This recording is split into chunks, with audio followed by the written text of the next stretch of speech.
কিভাবে 2011 সালের আগে আমাদেরকে বলা ছিল মুসলমানকে রক্ষা করব, মুসলমান তুমি ভোট দাও।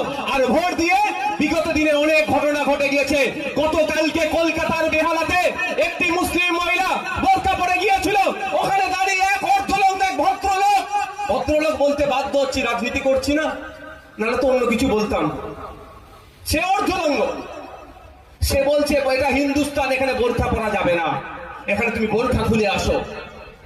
যে বলেছিল মুসলমানদের বাঁচাবো, তারই আমলে মুসলমান মহিলা বোরকা পরে গেলে বলছে বোরকা খুলে আসো।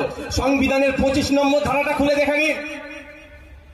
সংবিধানের 25 নম্বর ধারাতে বলা আছে, আমি আমার ধর্মচারণ, আমি আমার রিলিজিয়াস প্র্যাকটিস আমি আমার মতো করে করব। প্রত্যেকটা ধর্মের মানুষকে বলা আছে।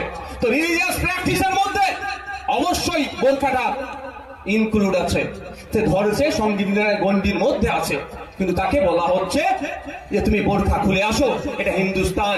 24 ঘন্টা পার হতে চলে যাচ্ছে, এখনো তাকে তো গ্রেফতার করেনি। প্রশ্ন উঠবে না? পুরো বুকা বানাচ্ছে। একটা কেন্দ্রে আছে, একটা রাজ্যে আছে।